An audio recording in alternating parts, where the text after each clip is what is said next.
This is called Oz V'Hoda Lavusha, Modesty, and Adornment for Life. It's from England. I don't know if everything we agree what he said. He's a very machmir guy, but it's printed. And it has sources. And he talks. But a lot of the things there, you can show it in a book.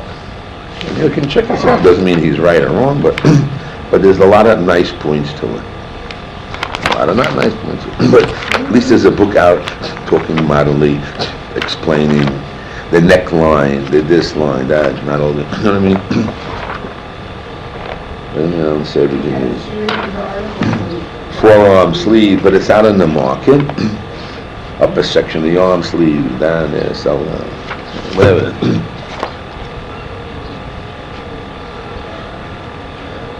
Influence of wife's the good sneers and chesed that affects the children, the home. When sitting very low, knees can need covering. Singing that can be heard from another room. Okay, they're maching a little bit. We're not saying, but yeah, they're publishing. Yeah, I'll tell you, they're publishing it. Rabbi Falk from England. It's Feldheim.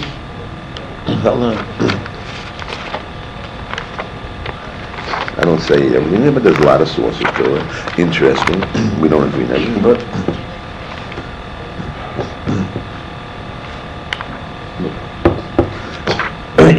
English people are very exact and organized and proper.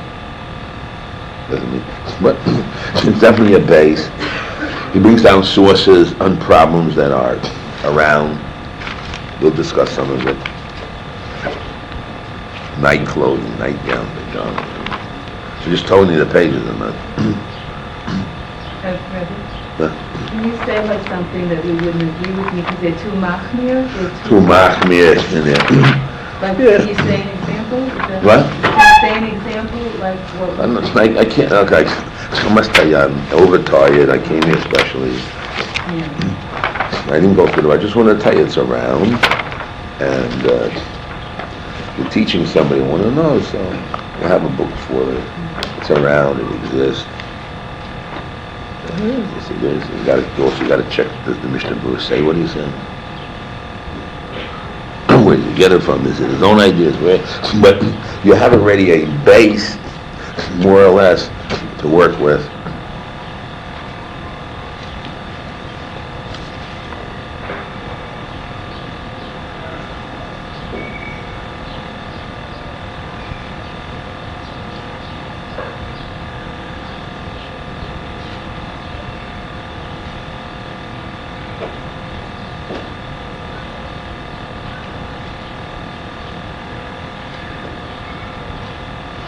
Has it when marketing is done by phone? That these expert people, let's just call, telephone, there's no telephone calls, video banks,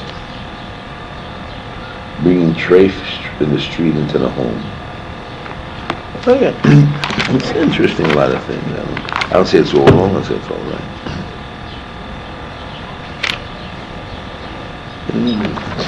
Okay, there's 600 some odd pages here. But it's a book that exists.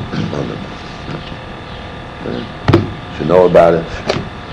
Maybe somebody or two you should buy it and maybe pass it around and look at it. Well, it doesn't make our standard, but you should know about it. Definitely. I couldn't recognize it. It was very nice. No. Anyway. So I want to talk about what I said today a little bit.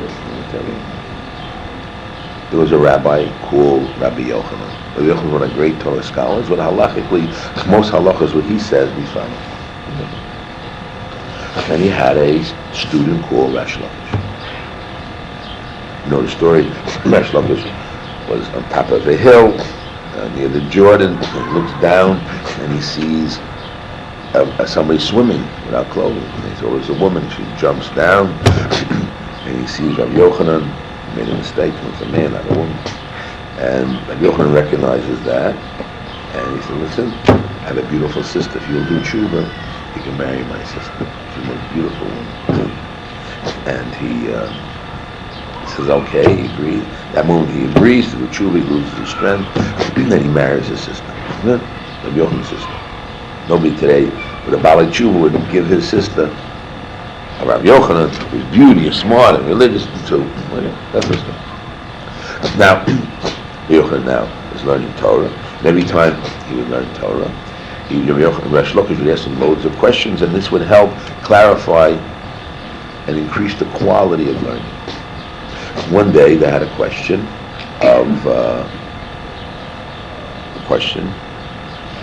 what's called a kli, what's called a utensil to makabel tumah. Only that's makabel tumah if it's a utensil, if it's pshute keli, if it's just flat piece of metal or plastic piece of whatever it may be.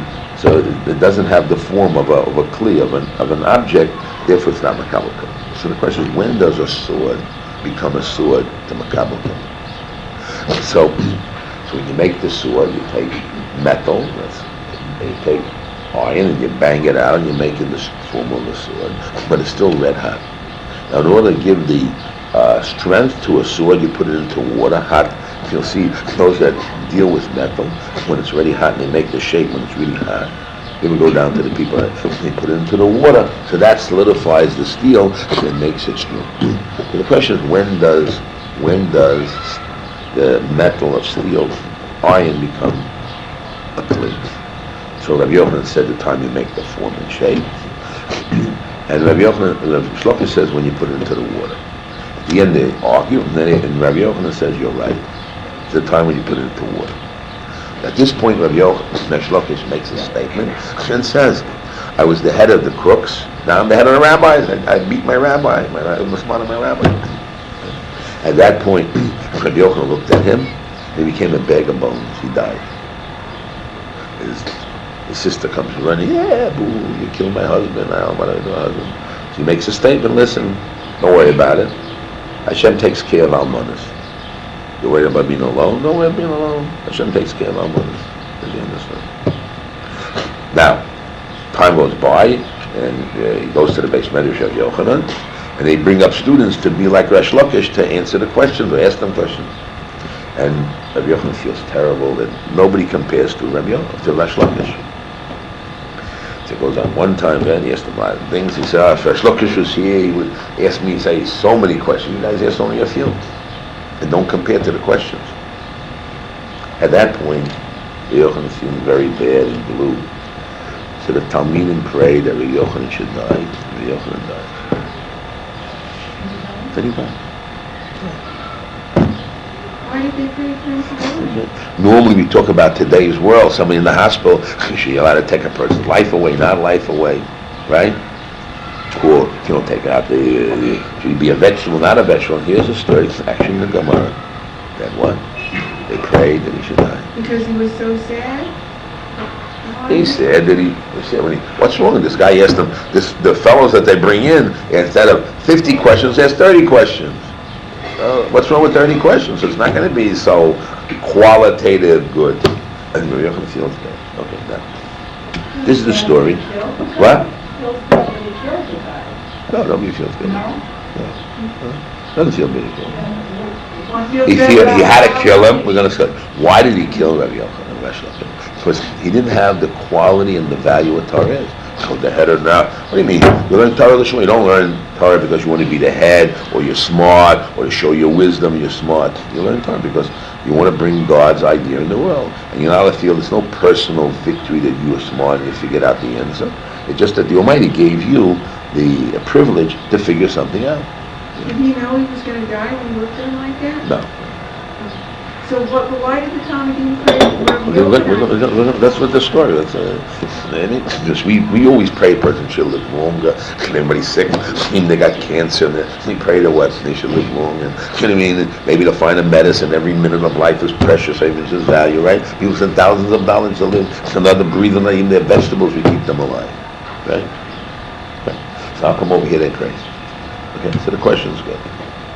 Question, what's the answer? So we have to say that learning Torah in the quality of depth of Torah is life. That's, for example, you're used to eating healthy, good or expensive foods or good food. You can't go to a cheap restaurant. When you wear special nice clothing, you can't wear those clothes schmatters, and you have to wear something that's clothing, food, or whatever it may be. You have certain taste. You have a standard. It's called quality living. You go down and you stand in quality, like not life. Same thing as in learning.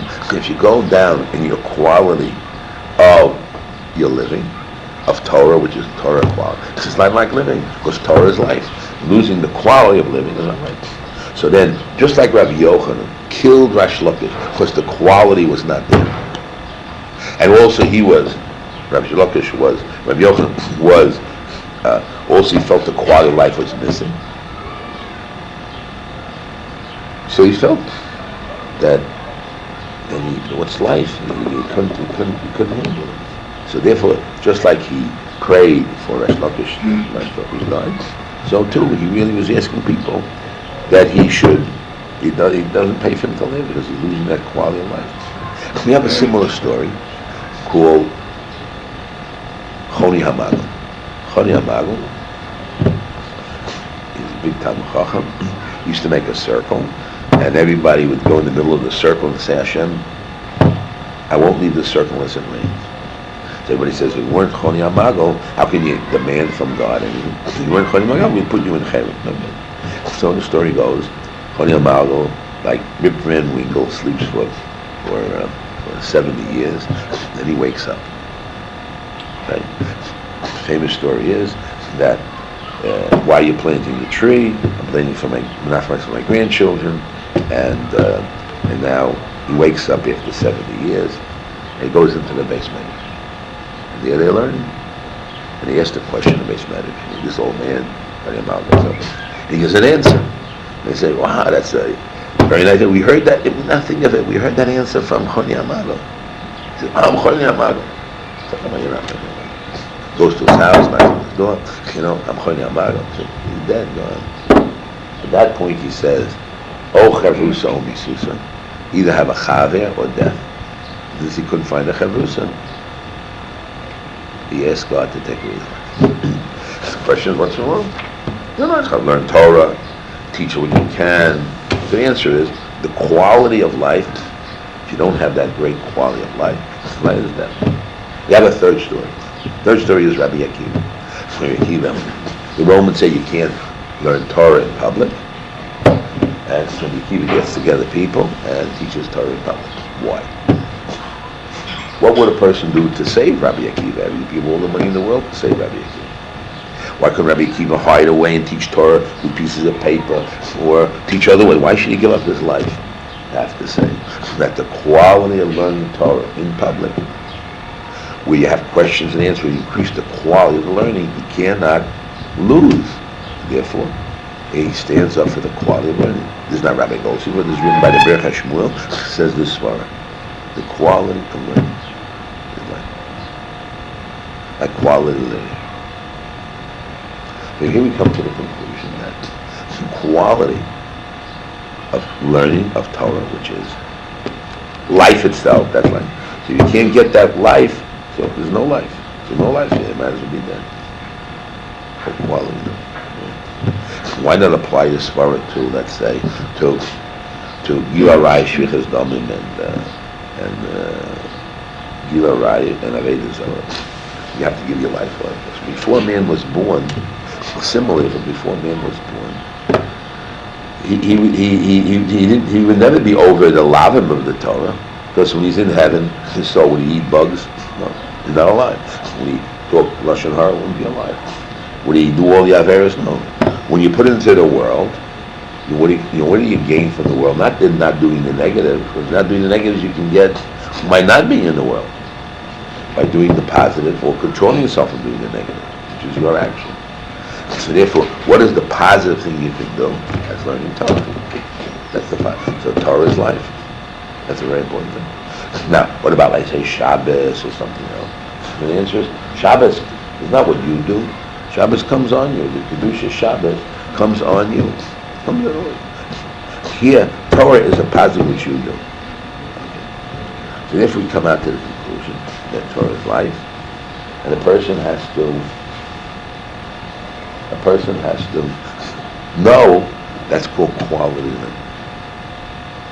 And how can you be part of that quality living? Your husband learns Torah, or your children learn Torah. Can you see the way your husband learns Torah, or your children learn Torah? And then you get part of that quality living. Now you say, but I'm not quality living, I'm working on it. No, but if you know that's what you're going to get, the schar, the reward for it. So that is your part of it. And that is real life. Now you say, where do you live? We used to sing, like Shim used to sing. This is my idea, basically. And where do you live? Base medrash. Where do you sleep? I sleep in the house. Where do you eat? I eat over here. Where do you live? Basically, where do you live? You say base medrash. Or learning Torah. Because Torah is learning. I ask you, where do you sleep? What do you do to make money? I ask all the questions. But where do you live? Base medrash. Because Torah is like. I don't remember that song. But that was the concept that we talked about. He put it into work. So therefore, basically speaking, coming now Shavuot, so Shavuot, is life. Kind of see what let the kids sleep before. Because when it came to the Torah, people said, look, we better sleep. Get up in the morning, we'll have energy to learn. Because of that, you should have been excited, quality living, call life. Run to do it.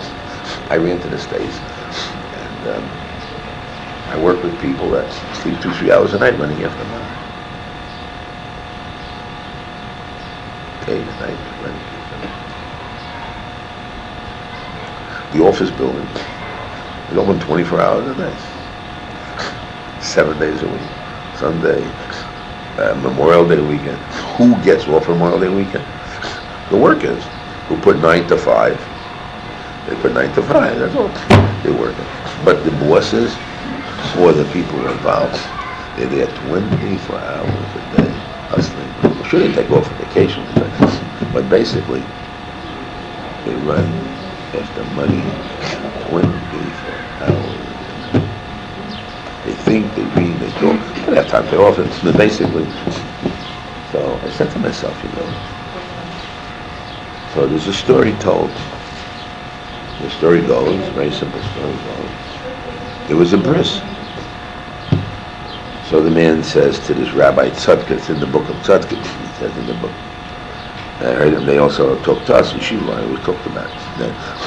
They say, listen, I want you to come to the bris. Then he says, be blessed. What about the neighbor next door? Well, he can't come, he goes to work. He said, what about the guy? Well, Torah, you give up your Torah. You're on a mitzvah. Why? Learning Torah is not like a job. Yirat Shamayim is not running after like money. That's what saying. It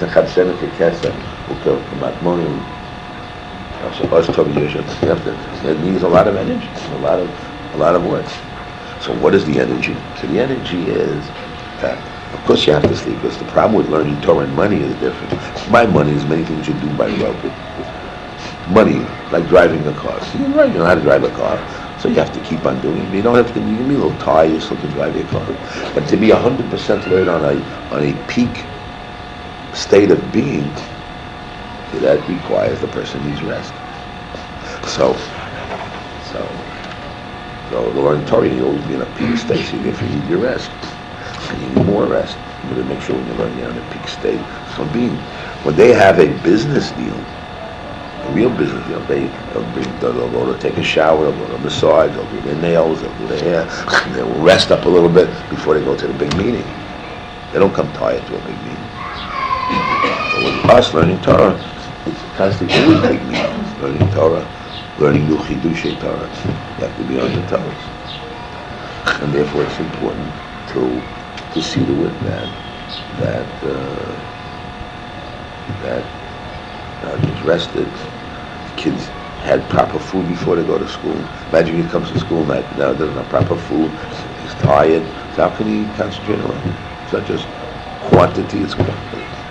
Because we just mentioned the quality of Torah is life. The quality of living. Quantity is also good. But the main thing is quality. Quality is life. When a kid goes to Yeshiva, he just pushes in.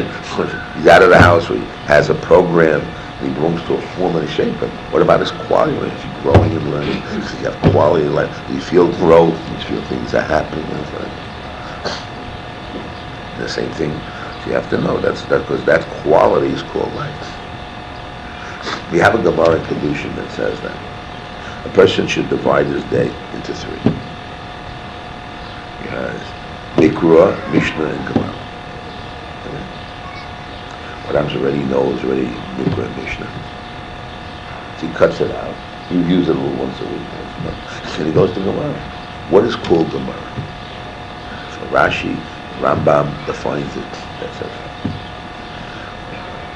When we have our Gemara today, that's called reading Mishnah because it's already written down. You look into the books. Gemara means creative. When Dr. Kahana used to sit on his table with his father in Warsaw, they would ask the question, Ma chidashta? What new concept, what new idea did you produce today?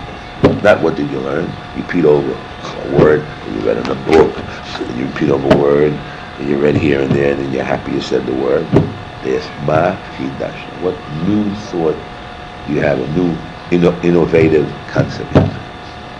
And we have a rule, aim based medicine. If there's no base medicine in the world, if you learn Torah, it doesn't produce a chiddush. So it's a chiddush today. We sing a song and put, oh, Rabbi, please tell me your chiddush of today. Oh, Rabbi, what's the chiddush? What new thought do you have that you didn't have before? You have to do something new. Why? Because new is exact, not because it's exciting, because it's vibrant, alive. It's a child. It's birth. And that's what Torah is supposed to be. Torah is supposed to be an endless source since you're connected to a live God. And Torah is a live force. So the Torah has to be new. It's not just memorizing old books in old ways. To know what it says and repeat what it says. It will be alive, vibrant, exciting, and new. I don't know if we can produce it all the time in our generation, but that's the theory of the story. Rabbi used to say that when he said a chiddush, you can ask them anything you want, and he'll give you a bracha. The bracha will be in the and the power, everything. No. He said, when I have a chiddush, and you'll ask me for a bracha, it'll be Makuli. No, what happened. If you'd ask Rabbi Zimran, he found it, and you'd ask him for a bracha, it will happen. He said, I said, give me a bracha. It happened. Because the power and the force of new Kedusha is a tremendous force. That's life. That's real life. That's vibrancy. That's dynamics. That's happening. It's not just road and you're back again. It's alive, vibrant, exciting, new. Now in new, it's also a problem because why at Har Sinai was 600,000 Jews? So the Mashur brings down that there are 600,000 ways of seeing something. Since there's 600,000 Jews in Har Sinai, you can't say that if I was there, I'd have this new innovative idea. No, since there's 600,000 Jews, your view was already there at Har Sinai, and it was known. So you're bringing it out into the world, but in your way, in your thoughts, in your concepts. So that way, we're bringing out the new that we don't know about, and to say that it's new, that it never was there, the foundations are there. Like the story of Rabbi Akiva, Moshe Rabbeinu, Hashem shows him the future, and he shows him Rabbi Akiva teaching. And he is now teaching the Tagin. The Tagin are the little marks on top of the Torah, that little marks. And he says, wow, he felt depressed. What's happening? So he heard Rabbi Akiva saying that I learned this from Moshe Rabbeinu. So he felt good. Moshe Rabbeinu never learned it. The answer is that from the rules and regulations, like geometry, you have the basic axiom. From it comes the sequence. It's based upon the word. How you said it, Rabbi Akiva said. But it's a continuation of the line. Like the wheel. From the wheel, they built many things. So really, the chokhmah was the wheel. Each one adds something little to it. But it is considered old, yesh me'ayim, but for us, it's considered new. And has a new form and shape and time and place. Any questions on this? I want to go to a little bit of detail. The story about Rabbi Yochanan and Choni Malka, there's one little point that I don't understand is like, where is Hashem in the picture? Like, if we're supposed to look at ourselves as Ever Hashem, rely on Hashem, okay, you don't have what you want. It's not there. Maybe it'll come later. But our job is just to rely on Hashem and be Ever Hashem. It's a hard story. But the moral is clear. The Torah of quality of life. What right did he have to ask himself? It was just like he killed Resh Lakish. This is his standard. So he said, for me also, it's good for killing Resh Lakish and not himself. So they understood that. No, but it seems like he's taking Hashem's position. What right does he have? So, it's a question. You're asking a good question, but that's the Gemara. Never question. But only Rabbi Yochanan can do it. But the lesson that we have, our answer is what? We got to do our job. We don't know. We plug through. We don't know what. Rely upon Hashem. Even though there is a sword on your neck, you don't give up mercy. You still fight for life. Spend all the money to live another second. And we're not arguing that. But there are cases that, in this case, we learn a lesson: the value and the importance of it. Yes. And basically anything that you say about learning also applies to women in our way. That's right. I mean, chidushim and excitement and... Yeah, in building the house, in getting food, making your children more religious, yourself. Chidushim in But the it home. really is real. That's right. And when you have a chiddush, you make something new, you feel good. Make a new dress, or the new food, or you outsmarted your kid and make more your children. You feel good. Yeah. Rabbi, you said it's a hard story, but I'm just, isn't quality of life determined by the individual? Like, isn't that if I don't have quality of life, Well, let's talk about isn't that my fault? In a way? Yeah, it is your fault, but not all the time. But let's assume. They say, let's be like Avraham Avinu. So Avraham Avinu, in the now that you're living, are you exerting energy and thinking like Avraham Avinu would do in your action? Sorry, me. Now, the way you make your decision, or what you're doing and how you live those moments makes you. Because we learn Nasa V'nish. When you do something, it affects you. So when you're doing good deeds and positive coming to learn Torah, that changes yourself. You didn't learn Torah. It's never happened. A lot of people, the Mesilas Yesharim brings down that a lot of people know what to do and they agree, but somehow they never come to do it. They're lazy, situations happen. Meanwhile, they didn't do it, so they never got to that stage. By you learning means good. By you being upset, it's not you win. By you making happy food and make your home happy, you won. By you being happy, you win. It's not in the book you should be happy.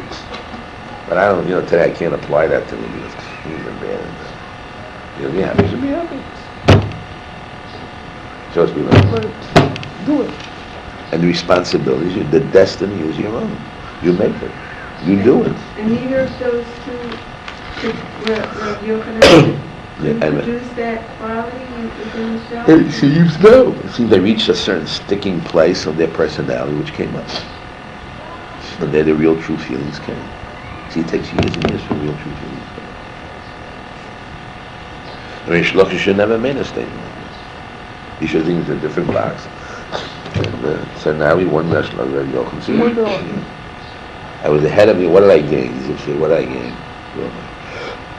They put the line on the values. And you have no values. You're a waste of time. Like dead anyway. I could have done you from that statement alone. Let's talk about ourselves before Shiur. How we're going to repair ourselves. How you're going to repair your family. What innovative new chidush, or better still, how you're going to keep the old chidush you have alive and bright. That's his thing. You have to tell me. Maybe you can share some of your new ideas. Have child X, child Y. Each child is different. How can you get them all stimulated? Well, those are down. How can you do it? What do you do? What are you going to do special? You give a prize, a Shavuos prize for each child learns. Shavuos night, stays for 3 hours, 5 hours, you give a prize. An extra piece of cake, a special cake, knows to stay up at night. Prunes, you can have cake, prunes, nuts, healthy, organic foods, whatever you want. special peach, a special shechiono fruit. How are you going to encourage your husband? Make sure he sleeps before the night. Take away the burden from him. He has energy. I mean, we're talking practically. Are you going to get child X? Why?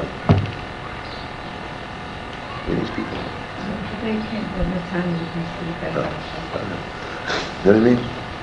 How can you increase the quality of life in your home with your parents? Maybe you have to make a statement, You have to make something to your kids, I work hard to make sure that my children learn Torah. When you learn Torah, that's my life. When you learn Torah, you make me happy. Make the statement, Don't assume it, make the statement. When you learn Torah, it gives me life. You make me feel good. You want me to feel good? Everybody loves me? Yeah. You want me to feel good? Yeah. Okay. So those that learn Torah make me feel good. I change. I feel worthwhile. Your husband, all kinds of ways. You got to think of innovative ways that you'll be successful. Kabbalah Satan. After they stay up at night, you have something ready for you. Everybody just comes out. If they stay maybe another few hours later on, they don't waste time. Don't build Torah. Get back in the basement. After a couple hours, sleep. Special food, water, whatever.